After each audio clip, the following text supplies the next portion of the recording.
कपिल जी भी हमारे साथ, हमारे मेहमान यहाँ जुड़े हुए हैं।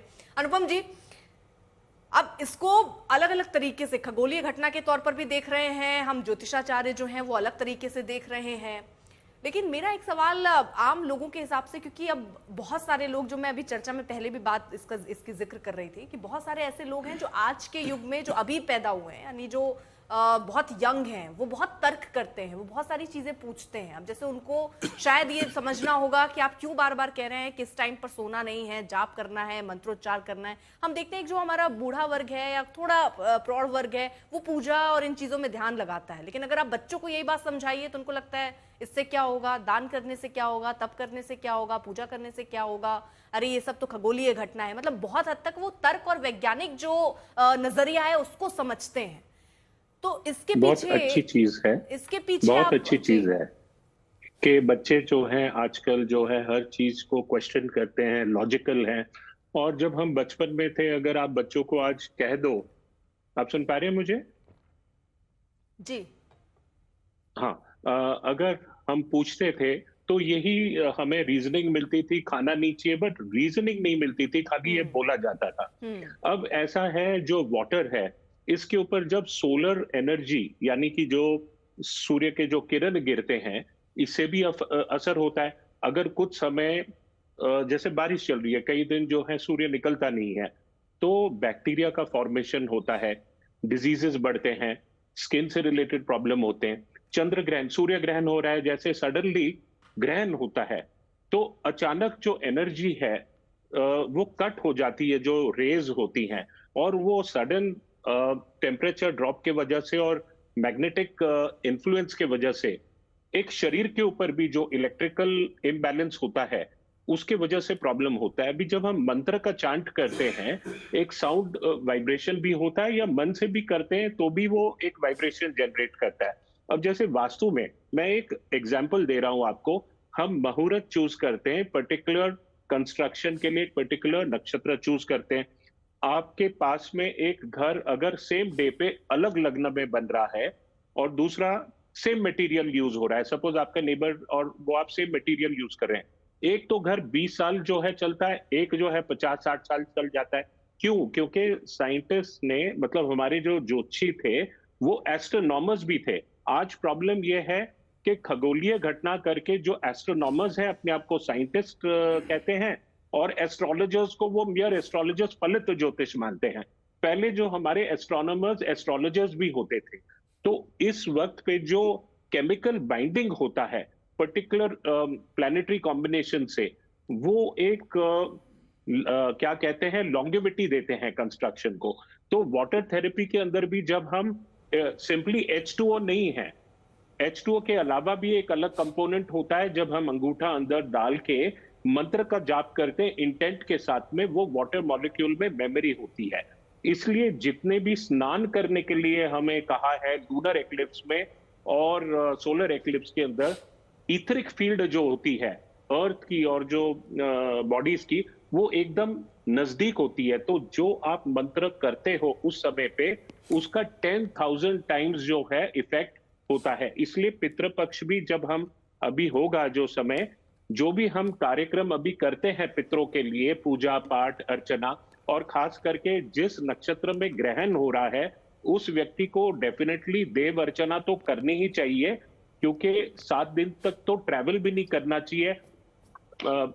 मेरे दूसरे विद्वानों ने हमारे को कहा है कि संभोग नहीं करना चाहिए। देखो, चतुर्थी, अष्टमी, अमावस और पूर्णिमा और पर्व के दिनों पे तो ये वर्जित ही है, लेकिन अगर एक्लिप्स के समय, ग्रहण के समय अगर कोई संभोग करता है, तो वो कुत्ते कुत्ते या पिग, सुअर की योनि में जाता है, ऐसे शास्त्रों में लिखा है।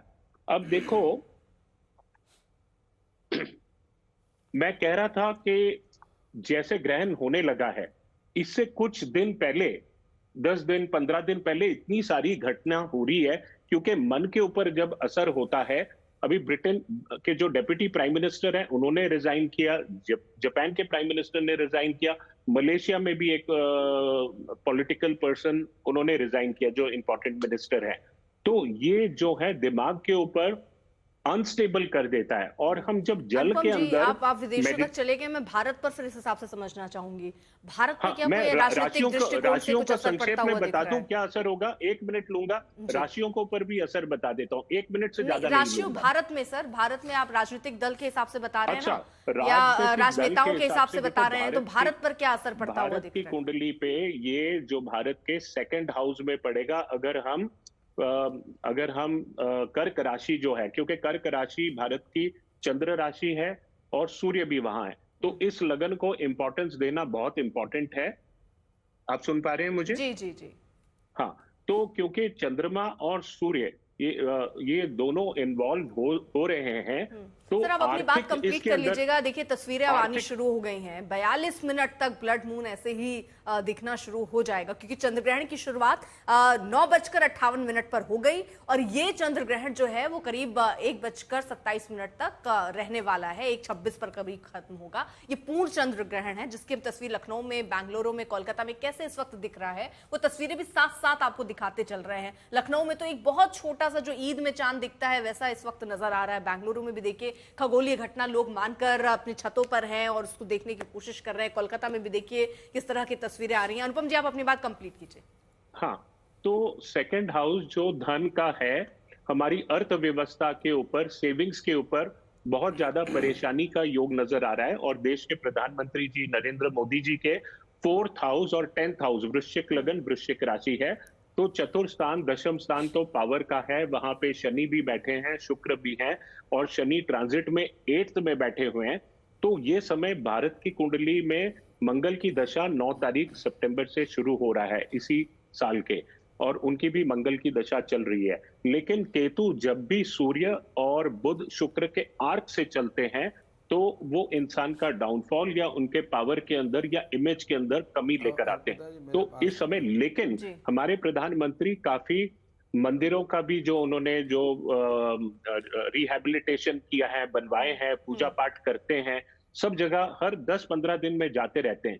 तो भृगु संहिता में भी कहा गया है कि जो पूजा पाठ करता है, ब्राह्मण भोजन कराता है और दान करते रहते हैं, और अगर मॉरल, ये लास्ट सेंटेंस बहुत इंपॉर्टेंट है, आप सब कुछ करो, लेकिन आपका अगर मॉरल कंडक्ट ठीक नहीं है, तो आप कुछ भी करो, अगर आप झूठ बोलते हो, तो वो सब जो है आपको उसका फल नहीं मिलेगा। और मैं एक इंपॉर्टेंट चीज कहना चाहता हूं देशवासियों को, कि जो डॉग्स के अगेंस्ट क्रूएल्टी कर रहे हैं लोग, जो कंप्लेन करके, फॉल्स कंप्लेन करके डॉग को मरवा रहे हैं, अभी पितृपक्ष है, जो गाय है, कौवा है, कुत्ता है, ये बहुत इंपॉर्टेंट है हिंदू धर्म में। अनुपम जी, आपको सुनने के बाद एक और, क्योंकि वैसे भी हम चंद्रग्रहण की बात कर रहे हैं, इसमें बहुत सारे नकारात्मकता की बात कर रहे होते हैं, इसको लोग अमूमन नकारात्मकता के तौर पर ही देखते हैं। लेकिन अब जब आप राजनीतिक पहलुओं के हिसाब से भी बता रहे हैं, तो आप ये कह रहे हैं कि अर्थव्यवस्था के लिहाज से बहुत अच्छे संकेत नहीं दिख रहे हैं। हाल फिलहाल ही देखिए किस तरह से टैरिफ लगा, जीएसटी में जिस तरह से रिफॉर्म हुआ, ये सारी कोशिशें हो रही। लेकिन अगर आप ऐसा कह रहे हैं तो एक और मन में संशय पैदा होता है यहाँ पर। और राजकुमार शास्त्री जी हैं यहाँ पर, ये सर आप बताना चाह रहे थे कि ग्रहण की शुरुआत कैसे हुई? देखिए, मैं आपको अर्पिता जी ये कहना चाह रहा हूँ कि ग्रहण का आरंभ कब हुआ।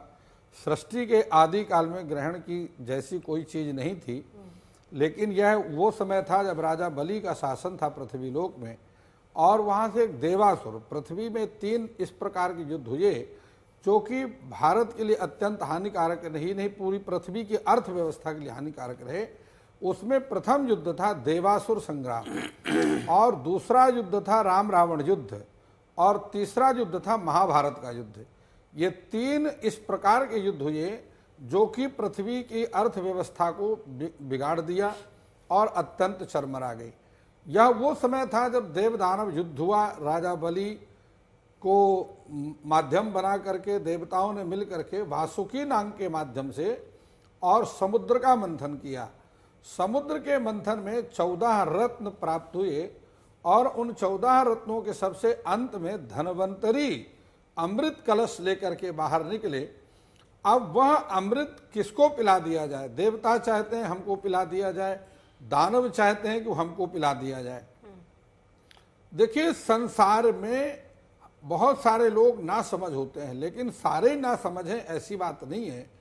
स्वरभानु नाम का एक दैत्य है जो कि मोहिनी रूप भगवान ने धारण किया, देवताओं की पंक्ति अलग बिठाई, दैत्यों की पंक्ति अलग बिठाई और भगवान मोहिनी रूप धारण करके अमृत देवताओं को पिलाना चाहते हैं। उस समय में स्वरभानु नामक दैत्य जब भगवान देवताओं को अमृत बांट रहे थे, वह दैत्यों की पंक्ति से उठ करके आकर के देवताओं की पंक्ति में सूर्य और चंद्रमा के बीच में बैठ गया। और भगवान कभी पंक्ति भेद नहीं करते। भगवान तो ये कहते हैं कि आप जैसे भी हैं मेरे पास आ जाएं, मैं उसको उसी रूप में स्वीकार करता हूं। तो भगवान ने स्वरभानु नामक दैत्य को भी वो अमृत पिलाया। अमृत पीते ही चंद्रमा और सूर्य ने कहा कि प्रभु ये तो राक्षस है, आपने इसको अमृत पिला दिया। अमृत का प्रभाव वास्तव में अमर करने वाला है या नहीं, यह स्पष्ट करने के लिए भगवान ने सुदर्शन चक्र से स्वरभानु नामक दैत्य का सिर काट दिया, लेकिन वह अमृत पी चुका था, इसलिए वह एक के बदले दो हो गया। एक का नाम राहु और एक का नाम केतु हुआ। वहीं से सूर्य और चंद्रमा का ग्रहण आरंभ हुआ। पूर्णमासी के दिन चंद्र ग्रहण और अमावस्या के दिन सूर्य ग्रहण। ये हमारा शास्त्रीय इतिहास है। बिल्कुल, आपने बहुत ही खूबसूरत तरीके से इस इतिहास को बताया उन लोगों को जो ये जानना चाह रहे हैं कि इसकी शुरुआत कब से हुई। इसको और आगे जरा विस्तार से समझेंगे। एक बहुत ही छोटे से ब्रेक के लिए यहाँ रुकना होगा, लेकिन आपको बता दें सबसे सॉलिड कवरेज चंद्र ग्रहण पर लगातार आज तक पर आप देख रहे हैं।